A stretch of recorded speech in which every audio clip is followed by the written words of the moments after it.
Shabbat Daf Dalet Hamoud Bet. Alors dans ce Hamoud, nous allons reprendre déjà ce qu'on avait vu dans l'Hamoud précédent par rapport au Hani. Donc le Hani, Pachat et Hani, et Tiado, Lifnim, le Hani a déposé, donc il a déposé son panier dans la main du Balabait. Il est chayav parce qu'il a fait Akira dans Shuta Rabim et Anacha dans Shuta Yachid. Ou alors ça peut être lorsqu'il a pris, donc il a fait Akira de la main du Balabait et il a posé dans Shuta Rabim.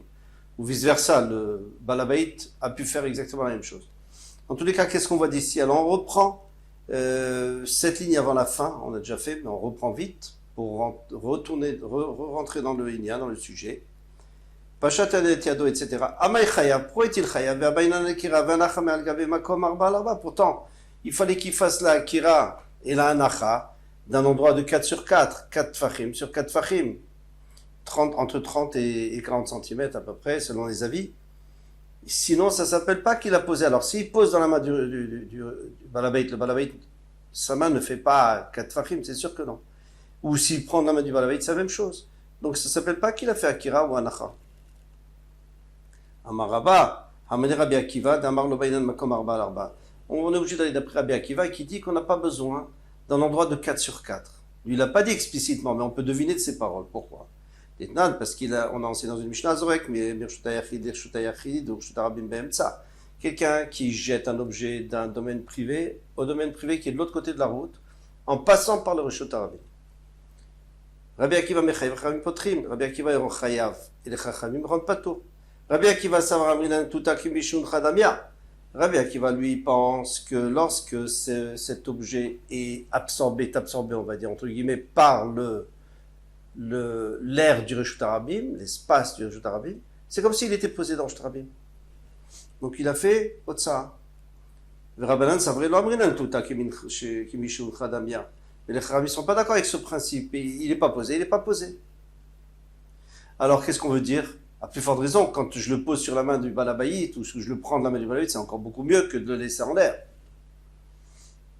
Dit la Gemara, demande la Gemara les Mevra des Pshita, les Rava des Bekluta que Mishu Mutchadamia. Quoi, c'est simple, c'est évident pour Rabba, parce que c'est Rabba qui est l'auteur de tout ce problème, que lui, il pense que Kluta Kemishu Mutchadamia, c'est pas évident du tout, parce que même lui s'est posé cette question. Et là, on commence le nouveau Hamoud. Ou Betor Chassar appliqué, toute la marloquette entre Rabbi Akiva et les Chachamim, c'est dans le cas où c'était en dessous de 10 Fahim dans le Reshut Harabim. Donc il a jeté, c'est passé en dessous de 10 Fahim, parce qu'en dessous de 10 Fahim, ça s'appelle Reshut Harabim, au-dessus c'est jamais comme Patour. Donc il est passé en dessous et il est tombé dans le Reshut Hayachid. Alors le problème c'est est-ce que ça s'appelle posé ou pas posé? Vamibaya Bae, la Rabba, mais pourtant Rabba lui-même, il s'est posé cette question, il n'était pas du tout sûr de ce pshat. Pourquoi? Débaye Rabba, parce que Rabba a posé la question. Les maths à miyut pligé, est-ce qu'on parle en dessous de 10 ou bien pligé? Et voici la marloquette. Rabbi Akiva Savar, il pense, comme on a dit, Kluta Kemishun Chadamia. Comme ça passe en dessous de 10, c'est dans le Reshut Harabim, c'est comme s'il s'est posé là-bas. Les Rabbanan savraient, le Amiran, Kluta Kemishun Chadamia. Et les Chachamim, eux, pensent, ceux qui sont cholek sur Rabbi Akiva, ils pensent que Kluta, c'est pas Kemishun Chadamia, ça n'a jamais été posé. Donc c'est passé d'un Reshut Hayachid à un autre Reshut Hayachid, il n'a pas fait d'issour. Avalé Malamiyud, mais si c'était au-dessus de dit Fahim dans le Mekom Petour, des vrais Akol Patour, d'après tout le monde, ça serait Patour. Donc on est obligé de rajouter un principe que dans la construction du Beth Amikdash, il fallait apporter des poutres. Ces poutres, on les faisait passer parfois d'une charrette à une autre charrette, avec le domaine public au milieu. Donc on est en train de passer, ça s'appelle moshit, de passer à quelqu'un, et c'est une mlacha du Mishkan, ça fait partie d'une mlacha du Mishkan, ça veut dire que d'un Reshut Hayachid, donc un domaine privé à un autre privé, ça serait chayav. Mais ça, c'est seulement parce qu'on le transmet. On lui a passé. Alors, est-ce qu'on peut apprendre dans le cas où on a jeté? C'est pas la même chose. Pourquoi? Parce que dans le Mishkan, on n'aurait jamais jeté. Celui qui jette une poutre, alors, celui qui va l'attraper, ou alors il est très fort, ou alors il va laisser tomber, il va s'abîmer. Donc, c'est sûr qu'on ne jetait pas là-bas. Mais est-ce qu'on peut apprendre que comme ça ressemble, ça serait quand même chayav ou pas? Au Dilma, alors ça serait la première possibilité de comprendre cette Mishnah, Marloket, Rabbi Akiva et Chachamim, encore une fois, Rabbi Akiva pense, comme c'était en dessous de Dit Fachim, donc Rabbi Akiva pense que c'est comme si elle a été posée, et les Chachamim pensent qu'elle n'a pas été posée. Velo Yalfinan, pardon, je ne sais pas si je me suis trompé. Velo Yalfinan, on n'apprend pas Zorek de Moshit. On n'apprend pas, dans le cas de Moshit, c'est sûr que c'est Chayav parce que c'est la Mlacha du Mishkan, mais Zorek, on n'apprend pas de Moshit. Donc il faut utiliser le principe de Kemi Sheuncha Damya, que c'est comme si c'est posé dans le Shtarabim. Odilma, ou peut-être c'est pas du tout ça la Machloket. Les Malamiyut Pigé, c'était en haut de Dit Fachim qu'il est passé cet objet. Et là-dessus, il y a une marloquette. Béa Pigé, voici la marloquette. Rabbi Akiva Savaya al-Finan Zorik Memoshit. Le Rabbi Akiva lui pense qu'on peut apprendre le cas de, lorsqu'on a jeté d'un domaine privé à un domaine privé, du Mishkan où on avait passé. Donc Savaya al-Finan Zorik Memoshit. Rabbanan Savaya lo al-Finan Zorik Memoshit. On n'apprend pas Zorik Memoshit. Et dans ce cas-là, c'est plus du tout un problème que Kemi Sheuncha Damya, est-ce que c'est comme si c'était posé ou pas posé. C'est un problème de mlacha, est-ce que c'est une mlacha ou c'est pas une mlacha. Avalemata miyu, divrei akol, chayav, d'après, tout le monde il serait chayav en dessous de 10. Pourquoi maïtama? Parce qu'amrinan kluta Kemi Sheuncha Damya. On dit, d'après tout le monde, que kluta Kemi Sheuncha Damya.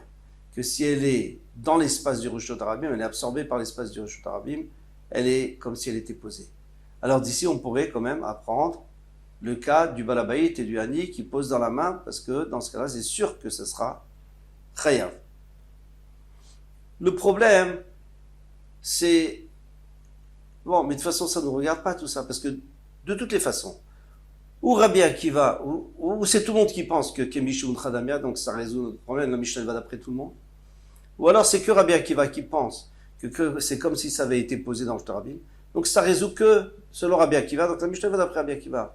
Mais qu'est-ce que la Gemara elle dit? Oui, Rabbi, il a un problème, il n'est pas sûr. Et alors, de toutes les manières, on peut apprendre d'ici que notre Mishnah, elle peut quand même fonctionner. Ou d'après tout le monde, d'après Rabbi Akiva. Ça, c'est une grosse question que tous les Mefarshim m'ont demandé. Le Ramban y répond très joliment, il dit, d'accord, alors, c'est vrai, mais dans ce cas-là, pourquoi tu nous dis que notre Mishnah, elle va d'après Rabbi Akiva? Quand c'est une Stam Mishnah, normalement la Mishnah elle va d'après tout le monde. Et si tu n'as pas de preuve, elle va d'après tout le monde. Si elle va d'après tout le monde, donc tu as une preuve que tout le monde est d'accord, que Kluta qui met chez Khadamia. Donc comme le deuxième côté de la question, c'est qu'en vérité on parle au-dessus de Dit Fachim. Parce que si c'était en dessous, tout le monde est d'accord que c'est comme si c'était posé dans le Shtarabim. Et donc notre Mishnah va d'après tout le monde. Et au-dessus, il y a une marloquette, parce qu'on ne sait pas si on peut apprendre Zorek de Moshit ou pas. Voilà comment explique le Ramban. La Gemara répond et dit Halokasha, ça c'est pas une question. Il n'était pas sûr du sens de la Mishnah de Zorek, Moshit, etc. Mais finalement, il a conclu que c'était que Rabbi Akiva qui pensait et pas les Chachamim, mais que la Marloquette, elle était en dessous de Dit Fachim et que on n'apprend pas Zorek mi Moshit. Et ça va Rabbi Akiva Kluta Kemishin Khadamia, et que c'est Rabbi Akiva qui pense que c'est Kluta Kemishin Khadamia, comme si elle était posée.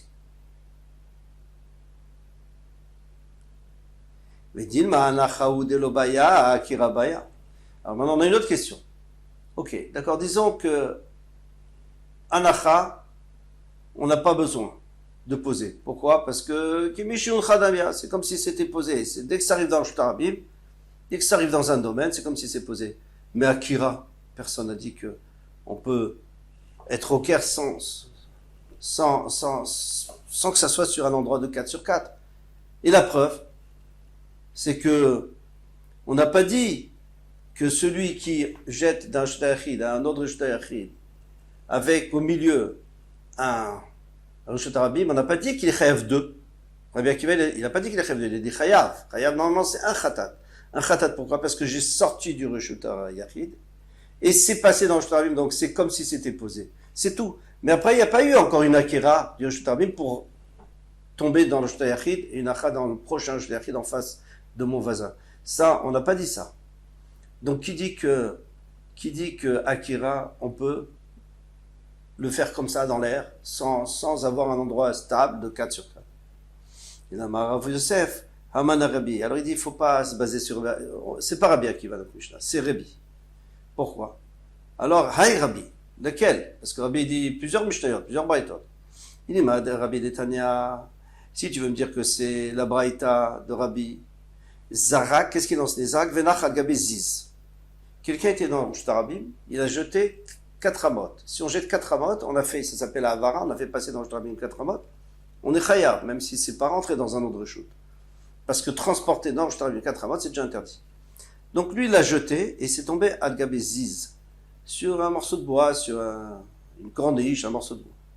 Kolchou, même s'il n'est pas gros, même s'il ne fait pas 4 fachim.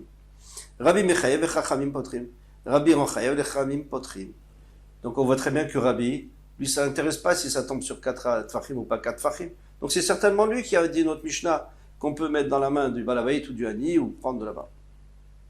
On a dit à Tam, qui est les Mémar, les Kaman, qui est Abaye. Là-bas, c'est comme on voulait dire d'après Abaye. D'Amar Abaye, comme a dit Abaye. Mais non, là-bas, ce qu'on appelle cette corniche, c'était une branche d'arbre. Et alors, c'est sur la branche d'arbre que c'est tombé. Maintenant, cet arbre où il était dans le Reshut HaYachid. Venofo notait les Reshut HaRabim. Mais les branches, elles étaient dans le Reshut HaRabim. Vezarak venach anofo. Il a jeté, c'est tombé sur les branches. De Rabbi Savar Amrinan Shade Nofo Batari Karo. D'après Rabbi, parce qu'en vérité, la branche, elle ne fait pas 4 sur 4, ça c'est évident. Donc on va considérer que la branche, elle va vers, elle dépend de la racine, du tronc de l'arbre. Et puisqu'elle dépend du tronc de l'arbre, donc on a fait anacha, parce que le tronc de l'arbre, ça c'est sûr que c'est quelque chose de chashuv, c'est quelque chose sur lequel on peut compter. Et les chachamim me disent non, tu as posé sur le nof, la branche elle ne fait pas 4, donc tu n'as pas posé. Qu'est-ce qu'on apprend d'ici? On apprend d'ici qu'il faut que ça soit, encore une fois, 4 sur 4. Il y a quand même un gros problème qui nous dérange ici. C'est pour ça, pourquoi il a dit que l'arbre était dans un Reshut HaYachid. On ne parle même pas de Reshut HaYachid, maintenant on parle que je suis dans le domaine public. J'ai jeté 4 amotes et c'est tombé dans le domaine public. Si c'est tombé dans le domaine privé, on ne parle pas. C'est évident. C'est tombé dans le domaine public. Alors qu'est-ce qu'il nous dit? Il nous dit oui, il avait qu'à dire que la branche et le tronc sont dans le Reshut HaRabim. Et la branche prend le même din que le tronc, puisque la branche est attachée au tronc. Donc c'est comme si j'ai posé sur le tronc. Ça c'est la question de Tosfot. Je vous fais grâce de ce Tosfot. C'est un long Tosfot, c'est pas évident. Mais ce qu'on va quand même dire, c'est que on a besoin que ça soit dans un Reshut HaYachid. Pourquoi? Parce qu'un arbre dans un Reshut HaYachid, peu importe sa taille, qu'il fasse 4 fachim ou qu'il fasse pas 4 fachim, un arbre dans le Reshut HaYachid, il est chashuv. Il est important, parce que dans le Reshut HaYachid, et ça on va voir un peu plus loin, dans le Reshut HaYachid, on a beaucoup moins besoin de conditions que dans le Reshut HaRabim. Donc il est intéressant que le tronc soit dans le Reshut HaYachid, que la branche soit dans le Reshut HaRabim, parce que sinon, il n'y a même pas de question, c'est sûr qu'il est chaya, même si la branche... et ça y est, c'est tombé dans le Reshut HaYachid. Donc la branche est considérée comme Reshut HaRabim, mais nous dit Rashi, elle a quand même pris de l'importance, cette branche, grâce au tronc qui est dans le Reshut HaYachid. C'est intéressant. Elle a un din de Reshut HaRabim, mais elle a pris de l'importance grâce au tronc qui est dans le Reshut HaYachid. On peut continuer. De toutes les façons, finalement, on ne peut pas apprendre d'ici. Pourquoi? Parce qu'ici, c'est autre chose. C'est un cas spécial. C'est qu'on peut dire que la branche elle a pris de l'importance, mais alors on ne parle pas maintenant de ça. Nous, ce qu'on veut, c'est de savoir est-ce que 4, moins que 4, c'est bon ou c'est pas bon. Chez nous, c'est bon. Et là, des Rabbi, mais c'est une autre braïta de Rabbi, de Tania. Zarak, Reshut HaRabim, Reshut HaYachid be'emtsa. Alors, il a jeté d'un domaine public à un autre domaine public, et il y a un Reshut HaYachid au milieu. C'est passé par Reshut HaYachid. Rabbi Mechayev, Chachamim Potrim. Rabbi rend Chayav, et Chachamim rend Patour. Encore une fois. Donc, il est passé dans le Reshut HaYachid sans se poser, c'est comme s'il était posé. Ve'amar Rabbi Yoda, alors Rabbi Yoda a précisé, Amar Shmuel, Mechayev, Aya Rabbi Shtayim, Echad Mishum Motza, Echad Mishum Achnasa. Un, parce qu'il a fait sortir, un, il a fait rentrer. Il fallait dire, bon, la Gemara n'a pas fait très spécialement attention. Il fallait dire, Otsa, Achnasa d'abord, parce que on fait rentrer dans le Reshut HaYachid, et puis on fait ressortir dans le Reshut HaRabim, parce que maintenant on parle de 2 Reshut HaRabim qui sont traversés par un Reshut HaYachid. Non, mais c'est ce qu'il veut dire. Donc il y a Otsa, il y a d'abord Achnasa parce que je le fais rentrer dans Shlo Yachid. Et puis après Otsa parce que je vais sortir. Donc d'ici on a une preuve formelle que soit Akira, soit Anacha, on n'a pas besoin de le poser. Non, c'est qu'on va s'arrêter là, puisque après ça va être une question qui va remettre tout en cause. Voilà. Un joli daf, là, court et sympathique, comme tous les dapim d'ailleurs. Kol Touf.